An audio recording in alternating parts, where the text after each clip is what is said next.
Okay, so the original Zoom meeting we had earlier today didn't get recorded or saved, so I am going to record this again. This is lesson 9.7. This time I won't be pausing because this is a video. You could pause it yourself when you need time to work on the problems. So this is area of a triangle for any triangle. And this is actually something we talked about in homework 12, and it was page 500, number 40. We actually derived this formula, so if you want to look back on that, then you can, to see where this formula is coming from. This does not require the height, which is nice. You only need two sides and an angle. And the formula is, the area is 1/2 BC sine of A. You could also, it doesn't have to necessarily be this particular angle. So since, with that being said, that means it could be sine of C, 1/2 AC sine of B. So it could be any combination, but the way everything's situated, if you look at it, it's B, C, and sine of A.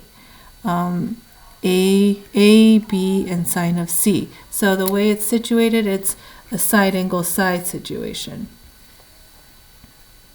I'm putting it in quotes because it's not congruent triangles we're talking about. We're actually just talking about where things are located.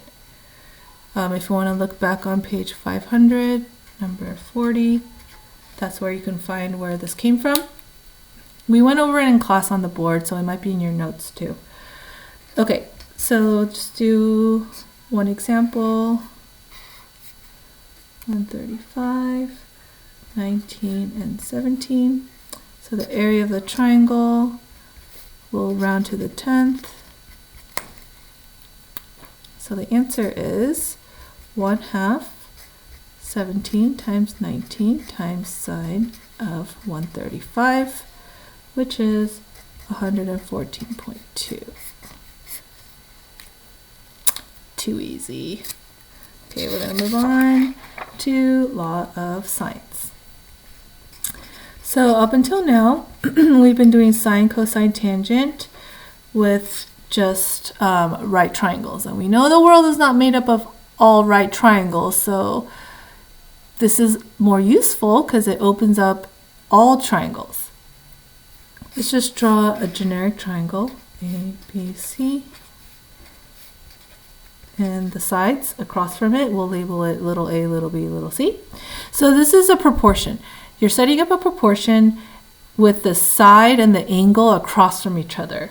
So sine of angle A, the side across from angle A is little a, is proportional to sine of angle B, across from B is little b, and sine of C is little c.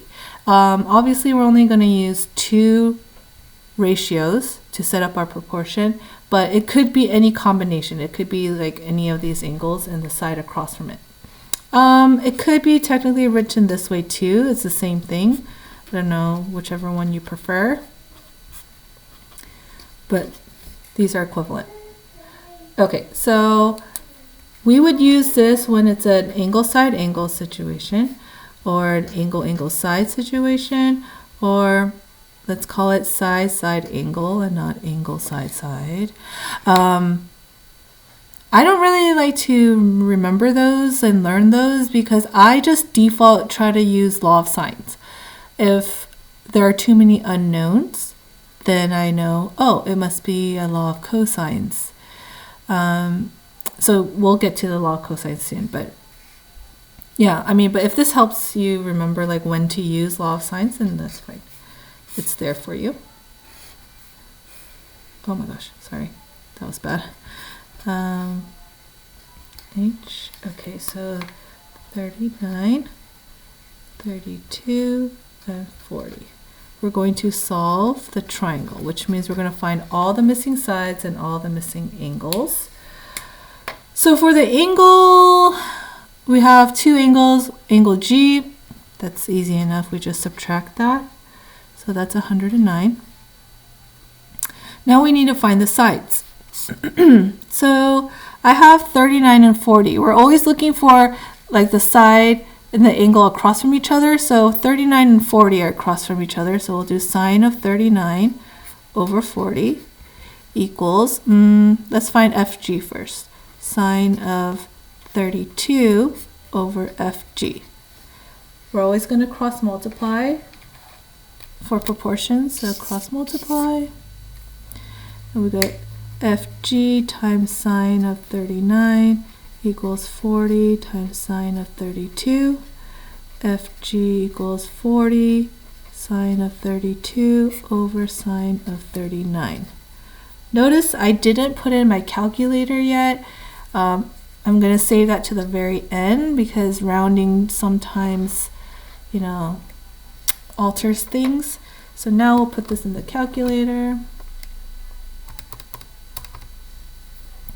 40 sine 32 divided by sine of 39. 33 point, let's round to the 10th, so FG is 33.7. And then now we have last one, FH. FH, we'll do on this side. We could do sine of 39 again over 40 equals FH. Angle G. We know angle G is 109 from subtracting, and we'll get FH. So FH is 60.1.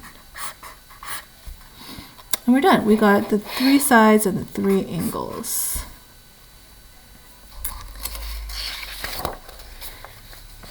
So here's one for you to try on your own.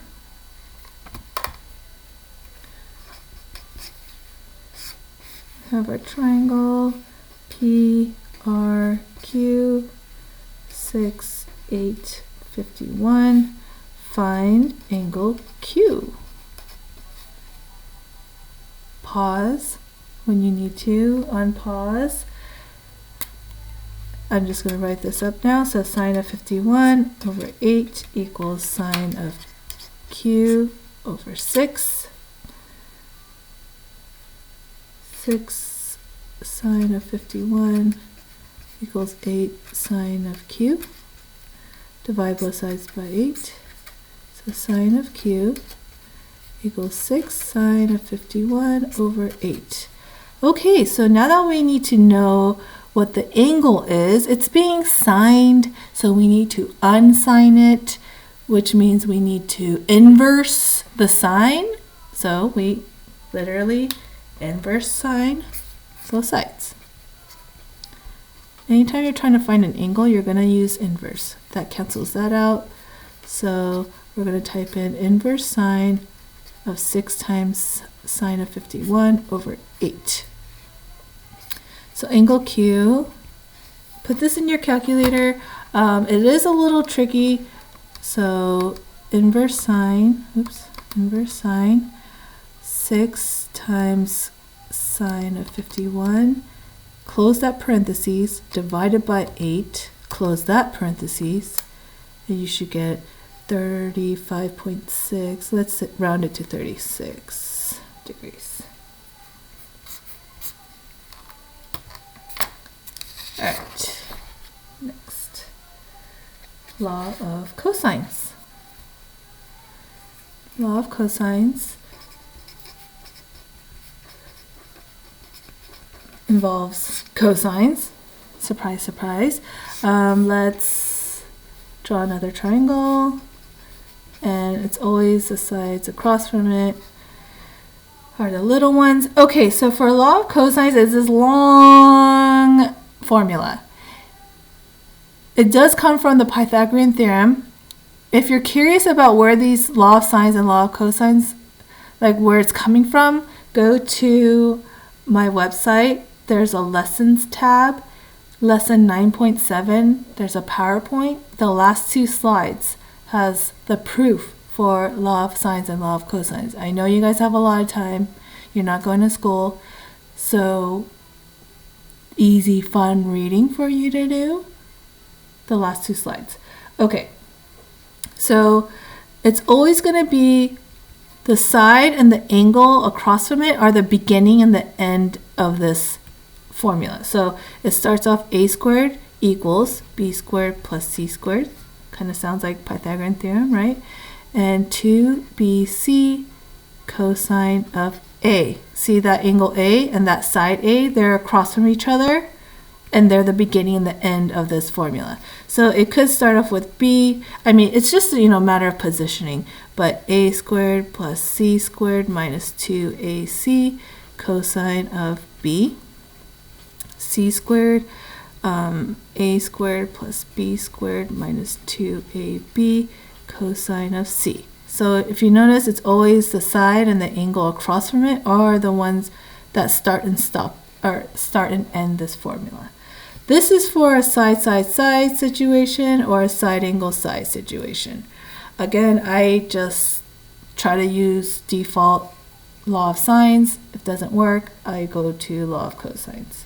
So we'll do an example. 6, 7, x, a, b, c, and 125. So we're trying to find x. So if you actually try to do law of sines with this, you will see that you will have too many unknowns. You have angle C, across from it, unknown. We have 6, but angle B is unknown. We have 7, but angle A is unknown. So there are too many unknowns, so we have to use law of cosines. So the side starts and the cosine of the angle ends it. So I like to just put those down first. Then the other 2 sides squared minus 2 the other 2 sides, and then now we just put this in the calculator. So in the calculator, do 6 squared plus 7 squared minus 2 times 6 times 7 times cosine of 125. I almost said that this was the answer during Zoom, but what do we need to do? We need to square root that, because that's x squared. So x is 11.5 when you square root this. Don't forget to square root. Okay, let me give you one to do yourself.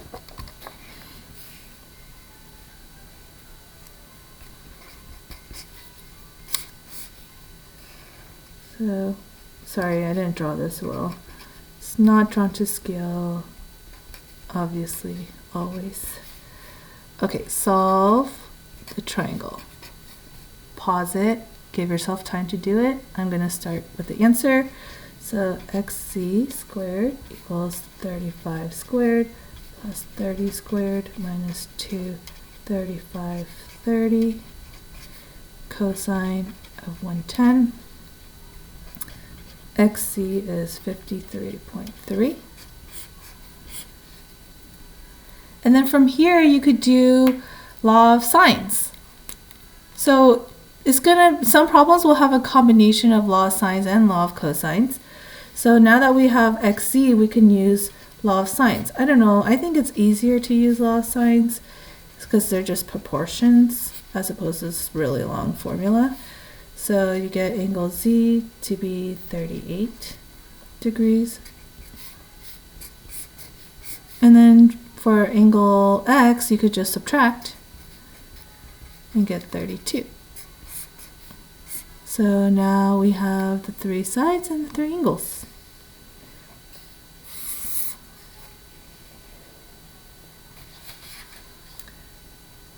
Okay, so this last one,